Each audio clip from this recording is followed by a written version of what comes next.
അടുത്ത ദിവസം പതിവ് പോലെ ജെനി കോളേജിലേക്ക് പോയി. ഇടയ്ക്കിടെയുള്ള മഴ കാരണം അവര് 4 പേരും ജെനിയുടെ വണ്ടിയിലാണ് കോളേജിൽ പോവാറുള്ളത്. അപ്പൊ ഇതാണല്ലേ ജനനി മഹേന്ദ്രന്റെ കോട്ട, കൊള്ളാം. ചുറ്റും നോക്കിക്കൊണ്ട് മനു പറഞ്ഞു. ദിവ്യക്ക് കോളേജ് ഇഷ്ടപ്പെട്ടോ? ദിവ്യയെ ചേർത്ത് പിടിച്ചുകൊണ്ട് മഹി ചോദിച്ചു. ആയി അങ്കിൾ. കോളേജ് മുഴുവൻ കണ്ണോടിച്ചുകൊണ്ട് ദിവ്യ പറഞ്ഞു. അച്ഛേ, ജെനി ക്ലാസ്സിലാവും അല്ലേ? ജാനി മഹിയോട് ചോദിച്ചു. ആവാനും ആവാതിരിക്കാനും ചാൻസ് ഉണ്ട്, മഹി അവളോട് പറഞ്ഞു. വാ ജയ, നമുക്ക് ഓഫീസിലേക്ക് പോവാം. മഹി ജയനോട് പറഞ്ഞു. ഞങ്ങൾ ഇവിടെ നിൽക്കാം, ഏട്ടനെ ഏട്ടത്തി വിവാഹം ക്ഷണിച്ചിട്ട് വാ, എന്നിട്ട് നമുക്ക് ഇവിടുത്തെ ക്യാൻറ്റീനിൽ പോയി ഇരിക്കാം, അച്ചു പറഞ്ഞു. ജെനി ക്യാൻറ്റീനിലേക്ക് വരുമ്പോ കാണാം, അതല്ലേടാ നിന്റെ ഉദ്ദേശം? ദീപു അച്ചുവിനോട് ചോദിച്ചു. അച്ചു ഒരു കള്ളച്ചിരിയോടെ തലയാട്ടി. ആ ആയിക്കോട്ടെ. മഹിയും ജയനും ദിവ്യയും കൂടി ഓഫീസിലേക്ക് പോയി. ജാനിയും മനു ജാനിയുടെ കൂട്ടുകാരെ കല്യാണം ക്ഷണിക്കാനും. അച്ചുവും ദീപവും കൃതിയും വിധുവും കോളേജിന്റെ പ്രകൃതി രമണീയെ ആസ്വദിച്ചു നിന്നു. ജെനിയുടെ പ്രോപ്പർട്ടി ആണെന്നറിയാതെ കോളേജിലെ പിടക്കോഴികൾ അച്ചുവിനെ നോക്കി വെള്ളമിറക്കാൻ തുടങ്ങി. ദീപുവിനെ നോക്കുന്ന കുട്ടികളെയെല്ലാം ഇത് കണ്ണുരുട്ടി പേടിപ്പിച്ചു. കൊച്ചിന് ആട്ടമുണ്ട്. എവിടെയെങ്കിലും ജെനിയെ കാണും എന്ന പ്രതീക്ഷയോടെ അച്ചു ചുറ്റും നോക്കിക്കൊണ്ടിരുന്നു. പക്ഷെ കണ്ടില്ല. കുറച്ചു കഴിഞ്ഞപ്പോ മനുവും ജാനിയും വന്നു. കഴിഞ്ഞോ? ദീപു അവരോട് ചോദിച്ചു. ജെനിയെ കണ്ടോ? അച്ചു ചോദിച്ചു. ഇല്ല, പോകുന്നതിന് മുമ്പ് കാണാം, ഇപ്പൊ ക്യാൻറ്റീനിലേക്ക് പോവാം, വാ, ജാനി പറഞ്ഞു. ഞാനും വരുന്നു. ദിവ്യ അവരുടെ അടുത്തേക്ക് ഓടി വന്നു. ഇത്ര പെട്ടെന്ന് കഴിഞ്ഞോ? വിധു അവളോട് ചോദിച്ചു. അവിടെ അച്ഛനും അങ്കിളും ഫ്രണ്ട്സിനോട് സംസാരിച്ചിരിക്കുകയാണ്, എന്നോട് പൊക്കോളാൻ പറഞ്ഞപ്പോ ഞാൻ ഇങ്ങ് പോന്നു, ദിവ്യ അവരോട് പറഞ്ഞു. അവരുടെ കൂടെ ക്യാൻറ്റീനിലേക്ക് നടന്നു. ഈ പിള്ളേർക്ക് ക്ലാസ് ഒന്നും ഇല്ലേ? ക്യാൻറ്റീനിൽ ഇരിക്കുന്ന കുട്ടികളെ കണ്ട് ദീപു പറഞ്ഞു. ഈ പറയുന്ന നീ പണ്ട് എന്നും ക്ലാസ്സിലായിരുന്നല്ലോ, മിണ്ടാണ്ട് നടക്ക് ചേർക്കാം. പ്രതി ദീപുവിനോട് പറഞ്ഞുകൊണ്ട് നടന്നു. ഓരോ ജ്യൂസും പറഞ്ഞ് ഒഴിഞ്ഞ ഒരു കോണി അവർ പോയിരുന്നു. എന്റെ അച്ചുവും അവളിങ്ങ് വരില്ലേ, സമാധാനപ്പെട്, ഇങ്ങനെ നോക്കിയ നിന്റെ കണ്ണ് കോങ്കണ്ണാവും. അവന്റെ നോട്ടം കണ്ട് കൃതി അവനെ കളിയാക്കി. പോടി. കൃതിയെ നോക്കി അവൻ ചുണ്ടനക്കി. നീ ഇന്ന് ജനിച്ചേച്ചിയെ കണ്ടോടി?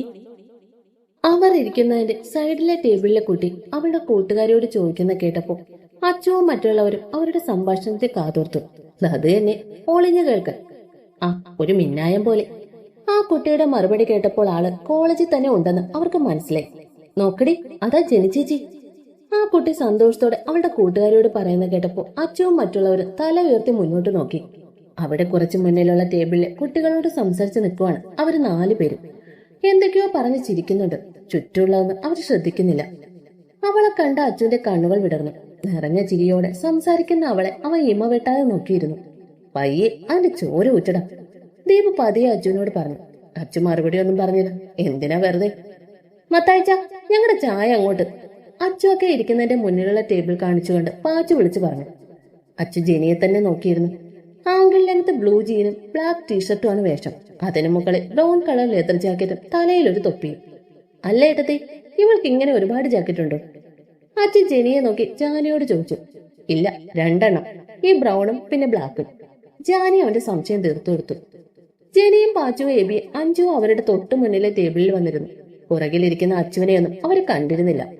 നിങ്ങളുടെ സമയം തെറ്റിയല്ലോ മോളെ, നേരത്തെ വരുന്നതല്ലേ, ഇന്നെന്താ വൈകിയേ?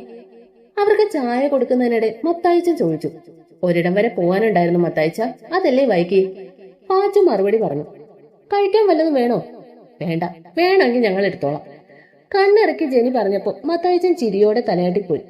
അവരുടെ സംസാരം ശ്രദ്ധിച്ചിരിക്കുകയായിരുന്നു അച്ചു കൂടെയുള്ളവരും. അച്ചുവിന്റെ കണ്ണ് പിന്നെ ജെനിയെ തന്നെ തറഞ്ഞു നിന്നു. ഓഹ്, വരുന്നുണ്ട് ശവം, ജെനി ദേഷ്യത്തോടെ പറഞ്ഞ് ചായ കുടിച്ചു. ജെനി ആരെയാണ് പറയുന്നതെന്ന് കാണാൻ വേണ്ടി അച്ചുവും മനുവും ജാനി ദീപും എല്ലാം നോക്കിയപ്പോ അവരുടെ അടുത്തേക്ക് ചിരിച്ചുകൊണ്ട് വരുന്ന ഒരു പെയിന്റ് കടയാണ് കണ്ടത്. ഏതാടാ ആ അപ്പെക്സ് അൾട്ടിമ? അച്ചു ദീപുവിനോട് ചോദിച്ചു. ആർക്കറിയാം, ദീപു കൈമലർത്തി. ഇപ്പൊ വരും, ഹായ് പാർത്തൻ എന്നും പറഞ്ഞുകൊണ്ട്. ജെനി അവളെ കളിയാക്കിക്കൊണ്ട് പറഞ്ഞപ്പോ അവരുടെ പുറകിലിരുന്ന അച്ചുവും മറ്റുള്ളവരെ ചിരി കടിച്ചു പിടിച്ചു. ഹായ് പാർത്തൻ. ഇളിച്ചുകൊണ്ട് മേഘ അവരുടെ അടുത്തേക്ക് വന്നു. അച്ചു ജെനിയെ പാളി നോക്കി. അവള് മേഘയെ നോക്കുന്നത് പോലുമില്ല. പക്ഷെ മേഘ വന്നതിലുള്ള ഇഷ്ടക്കേട് മുഴുവൻ മുഖത്ത് കാണാം. എന്താ മേഘ? താല്പര്യമില്ലാതെ പാച്ചുകളോട് ചോദിച്ചു. ഒന്നുമില്ല, പാർത്തനെ കാണാൻ. ഞാൻ എന്താ കാഴ്ച ബംഗ്ലാവോ? പാർത്തന അറിയില്ലേ എനിക്ക് തന്നെ ഇഷ്ടമാണെന്ന്, പിന്നെ എന്താ എനിക്ക് റിപ്ലൈ തരാത്തത്? മേഘ പറഞ്ഞപ്പോ ജെനി അവളെ രൂക്ഷമായി നോക്കി. അച്ചു അത് കാണുകയും ചെയ്തു. ഓ, ഇവളെ നമ്മുടെ പാച്ചുവിനെ വളയ്ക്കാൻ നോക്കുവാണല്ലേ? മനു ചിരിച്ചുകൊണ്ട് പതിയെ പറഞ്ഞു. അത് കേട്ട് എല്ലാവരും ചിരിച്ചു. എനിക്ക് നിന്നെ ഇഷ്ടമല്ല എന്ന് ഞാൻ പറഞ്ഞിട്ടില്ലേ? അവളെ രൂക്ഷമായി നോക്കിക്കൊണ്ട് പാച്ചുവും പറഞ്ഞു. ജെനി ഇതിലൊന്നും ഇടപെടാതെ ചായ കുടിച്ചിരിക്കുന്ന കണ്ടപ്പോൾ എല്ലാവരും അവളെ അത്ഭുതത്തോടെ നോക്കി. ഇങ്ങനെയല്ലല്ലോ, അതുകൊണ്ടാണ്. എന്തുകൊണ്ടാണ് പാർത്ത എന്നെ ഇഷ്ടപ്പെടാത്തത്? നിന്റെ ഉദ്ദേശം നല്ലതുപോലെ അറിയാവുന്നതുകൊണ്ട്. അങ്ങനെ ഞങ്ങളുടെ കൂടെ കൂടി ഞങ്ങളെ 4 വഴിക്കാക്കാം എന്ന് വല്ല ചിന്തയുണ്ടെങ്കിൽ അതങ്ങ് മാറ്റി വെച്ചേക്കും മോളെ. ടേബിളിൽ അടിച്ചുകൊണ്ട് പാച്ചു പറഞ്ഞു. മേഘ ഞെട്ടി അവനെ നോക്കി. അപ്പോഴും ജെനി ചായ ആസ്വദിക്കുകയാണ്. എനിക്ക് അങ്ങനെ ഒരു ഉദ്ദേശമില്ല പാർത്ത, മേഘ വീണ്ടും പറഞ്ഞു. ഇവള് വാങ്ങിച്ചോണ്ടേ പോവും. ആണോ? പൊന്നു മോളെ, നീ ഞങ്ങളെ കുറിച്ച് പറയുന്നില്ല, ഞങ്ങൾ അപ്പ അറിയാറുണ്ട്. നീ എന്തിനാണ് എന്റെ പുറകെ നടക്കുന്നതെന്ന് പാച്ചു അവളോട് പറഞ്ഞു. പാർത്ത, ഞാൻ മിണ്ടരുത്. നീ, എനിക്ക് നിന്നെ ഇഷ്ടമല്ല, കണ്ടുപോകരുത് എന്റെ മുന്നിൽ. പാച്ചു അവളുടെ നേരെ വിരൽ ചൂണ്ടിക്കൊണ്ട് പറഞ്ഞു. ഇവളുമാരെ കണ്ടിട്ടാണോ നീ എന്നെ വേണ്ടാന്ന് വെക്കുന്നത്? കൂടെ കൊണ്ട് നടക്കാൻ ഇവളുമാർ ഉണ്ടാതിന്റെ അഹങ്കാരമാണോ? ഒരു തവണ എന്റെ കൂടെ വാ, പിന്നെ നീ എന്നെ വിട്ട് പോവില്ല പാർത്ത. ഇവരൊക്കെ നല്ലത് ഞാനാണെന്ന് നീ പറയും. മേഘ പറയുന്നത് കേട്ട് എല്ലാവർക്കും ദേഷ്യം വന്നു. അച്ചു പോലും അവളെ അറപ്പോടെ ദേഷ്യത്തോടെ നോക്കി. എന്തോ ശബ്ദം കേട്ട് അവരെല്ലാം നോക്കിയപ്പോ കവളും പൊത്തി നിൽക്കുന്ന മേഘയാണ് കണ്ടത്. സൂക്ഷിച്ചു നോക്കിയപ്പോ മുന്നിൽ കാലിതുള്ളി നിൽക്കുന്ന ജെനി. എന്താടി നീ ഇത്രയും പറയുമ്പോ മിണ്ടായിരുന്നു? നിനക്ക് മറുപടി തരാൻ അറിയാഞ്ഞിട്ടല്ല. പറഞ്ഞു തുടങ്ങിയ പിന്നെ ഇതുപോലെ ഒരെണ്ണം നിനക്കിട്ട് ഞാൻ പൊട്ടിക്കും എന്ന് ഉറപ്പുള്ളത് കൊണ്ടാണ്. ജെനി മേഘയുടെ അലറുകയായിരുന്നു. കുട്ടികളെല്ലാം അവരെ ശ്രദ്ധിക്കാൻ തുടങ്ങി. വിധുവും കൃതി മുഖത്തോട് മുഖം നോക്കി. ദീപുവും അച്ചു അവളെ തന്നെ നോക്കിയിരിക്കുന്നു. ദിവ്യ പിന്നെ ഉമിനീരിറക്കിയിരിക്കുന്നു. മനുവും ജാനി തലയ്ക്ക് കൈ കൊടുത്തു പോയി. എടി ചൂലേ, ഒരമ്മയുടെ വയറ്റിന്ന് വന്നില്ലെന്നേ ഉള്ളൂ. ഞങ്ങള് കൂടപ്പിറപ്പുകളാണ് ഇവരെനിക്കും ഞാൻ ഇവർക്കും. ആ ഞങ്ങളെ നിന്റെ പുഴുത്ത നാക്കുകൊണ്ട് വല്ലതും പറഞ്ഞാലുണ്ടല്ലോ, ആ നാക്ക് ഞാൻ പിഴുതെടുക്കും കേട്ടോടി. ടേബിളിൽ അടിച്ചുകൊണ്ട് ജെനി പറഞ്ഞപ്പോ മേഘ പേടിച്ച് പിന്നിലേക്ക് ചുവട് വെച്ചു. അച്ചുവും മനു ദീപുവും എല്ലാവരും ഞെട്ടിപ്പോയി. ബീച്ചിൽ ഒരാളുടെ കൂടെ, പാർക്കിൽ ഒരാളുടെ കൂടെ, കോളേജിലേക്ക് വരുന്നത് ഒരാളുടെ കൂടെ, അങ്ങനെ ഒരേ സമയം ഒരുപാട് പേരെ പറ്റിക്കുന്ന നിനക്കെന്റെ പാച്ചനോട് ദിവ്യപ്രേമം ഒന്നല്ലെന്ന് ഞങ്ങൾക്കറിയാം. നിന്റെ നിഴലെങ്ങാനും ഇനി ഞങ്ങളുടെ നേർക്ക് വന്നാൽ ഓർത്തോ. മേഘയെ ദേഷ്യത്തോട് നോക്കിക്കൊണ്ട് ജെനി അവിടെ നിന്ന് നടന്നു. നിന്നെ ഞാൻ അടിക്കാത്തത് നീ ഒരു പെണ്ണാണെന്നുള്ളത് കൊണ്ടാണ്, അല്ലെങ്കിൽ പൊന്നു മോളെ നീ തറയിൽ കിടന്ന് ഉരുണ്ടേനെ. മേഘയോട് പാച്ചുവും ദേഷ്യപ്പെട്ടു. കലുതുള്ളിപ്പോയ ജെനി വീണ്ടും തിരിച്ചു വരുന്നത് കേട്ടപ്പോൾ മേഘ ഒന്ന് വിറച്ചു. ഇവളിനി ഇതെന്തിനുള്ള പുറപ്പാടാണെന്ന് എല്ലാവരും നോക്കി. ജെനി വന്ന് മേഘയുടെ മുന്നിൽ നിന്ന് അവളുടെ മുഖത്തോട് ജെനിയുടെ മുഖം അടുപ്പിച്ചു. അയ്യോ, അവര് കിസ്സടിക്കുവാണോ? ദീപു അച്ചുവിനോട് ചോദിച്ചു. എന്താ ഇരടാ പന്നി? അച്ചു അവനെ നോക്കി പല്ലെറിഞ്ഞു. മോളെ, ഇനി വല്ല ചീപ്പ് ഐഡിയായി വന്ന നിന്റെ അപ്പനും അമ്മയ്ക്കും പിന്നെ നിന്നെ 6 അടി മണിയിലേക്ക് ഇറക്കി വെക്കാനേ പറ്റും. നിന്റെ ചീപ്പ് ഐഡിയയും കൂടി എന്റെ കൂട്ടുകാർക്ക് വല്ലതും പറ്റിയ അരിഞ്ഞു തള്ളും ഞാൻ. പറയുന്ന ജനനിയാണ്, ചെയ്യുമെന്ന പറഞ്ഞ ചെയ്തിരിക്കും. അവളുടെ വലിഞ്ഞു മുറിയ മുഖത്തേക്ക് നോക്കുന്നവർ മേഘയ്ക്ക് പേടി കൂടാൻ തുടങ്ങി. അല്ലെങ്കിലേ അവൾക്ക് ജനിയെ പേടിയാണ്. ഇതും കൂടി ആയപ്പോ പൂർത്തിയായി. മത്താഴ്ച, ഇവൾക്ക് ഉപ്പും പച്ചസാരയായിട്ട് നല്ലൊരു സർബത്ത് കൊടുക്ക്, ക്ഷീണം കാണാം. മേഘയുടെ കവിളിലൊന്ന് തട്ടി ജെനി പുറത്തേക്ക് പോയി. അവളെ രൂക്ഷമായി നോക്കിക്കൊണ്ട് പാച്ചു, എബി, അഞ്ചു അവളുടെ പുറകെ. ദൈവമേ, ഇവൾ കാണുന്ന പോലെ ഒന്നും അല്ലല്ലോ. ദിവ്യമോളെ, സൂക്ഷിച്ചാ ദുഃഖിക്കേണ്ട. ജെനി പോകുന്നത് നോക്കി ദീപു ദിവ്യയോട് പറഞ്ഞു.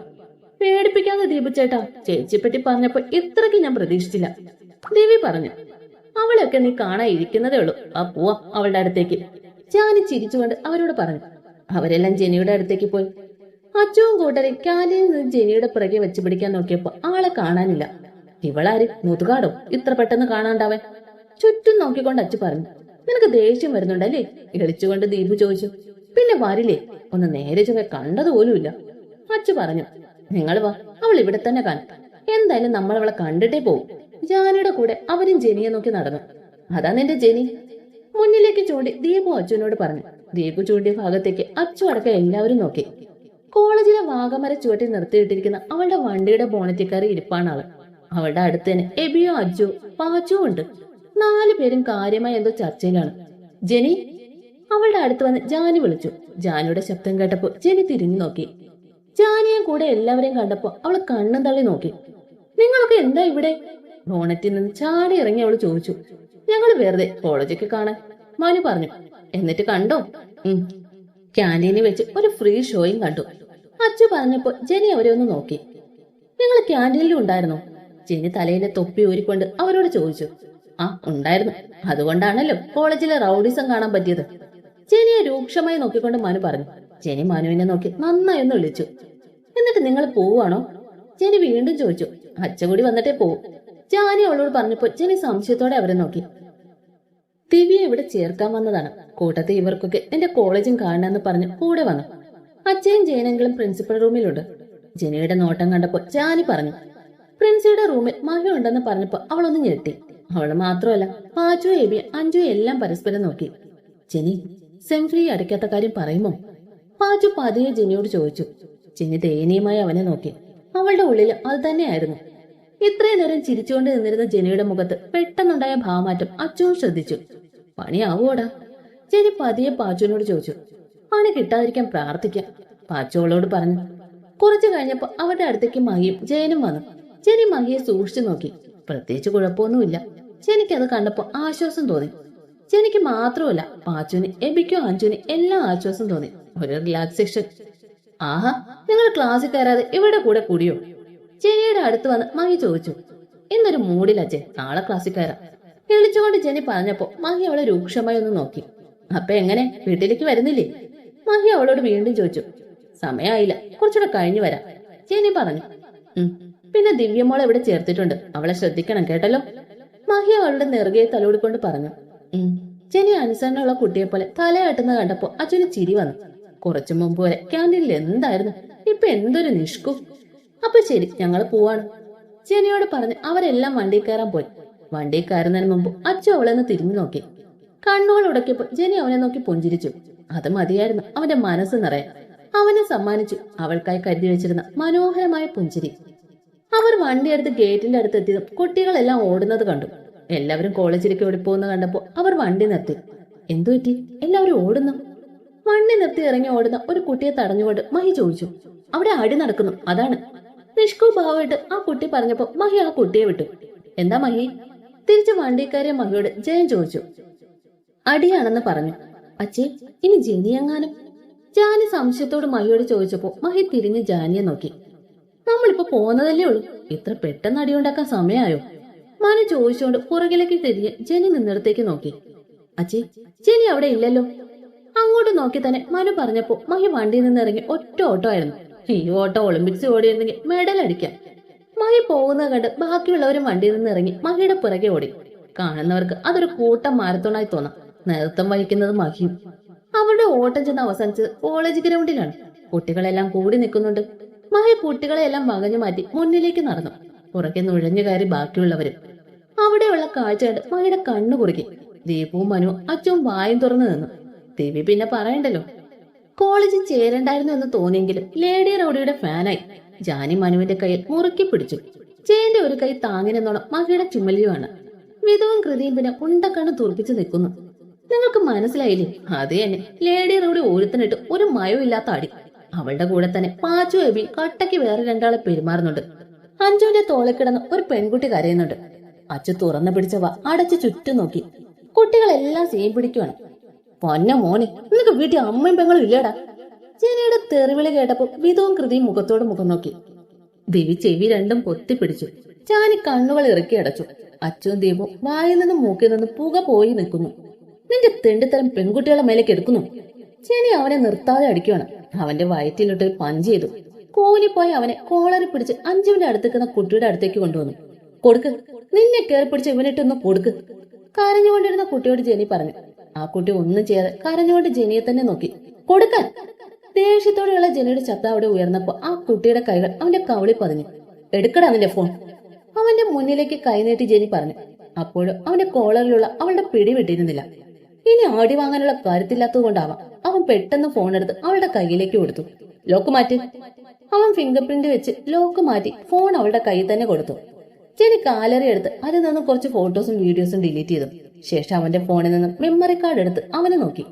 ഇത് എന്റെ കൈ ഇരിക്കട്ടെ. ജെനി മെമ്മറി അവളുടെ ജാക്കറ്റിലേക്ക് ഇട്ടു. നീ കുറച്ചു നാളെ ഈ കൊച്ചിന്റെ പുറകെ ഇഷ്ടം പറഞ്ഞ് നടക്കുന്നത് ഞാൻ ശ്രദ്ധിച്ചിരുന്നു. നിനക്ക് അവളെ ഇഷ്ടമാണെങ്കിൽ നല്ലൊരു ജോലി കിട്ടി അവളുടെ വീട്ടിൽ പോയി കെട്ടിച്ചേരാൻ പറയും. അല്ലാതെ അവളറിയാതെ അവളുടെ ഫോട്ടോയും വീഡിയോ എടുത്ത് അവളെ ഭീഷണിപ്പെടുത്തി ഇഷ്ടം പിടിച്ചു വാങ്ങുകയല്ല ചെയ്യേണ്ടത്. അവനൊരു ചീപ്പ് നമ്പറും കൊണ്ട് വന്നിരിക്കുന്നു. ആരാടാ നിന്നോട് പറഞ്ഞത് ഇങ്ങനെ ചെയ്ത് അവള് നിന്നെ സ്നേഹിക്കുന്നു? ജെനി അവനോട് അലറി. അവനൊന്നും മിണ്ടാതെ തല താഴ്ത്തി നിന്നു. ഇങ്ങനെ ഒരുത്തൻ കേറി പിടിക്കാൻ നോക്കിയത് കൊണ്ടാണ് കയ്യും കാലും ഒടിഞ്ഞ് കിടക്കുന്നത്.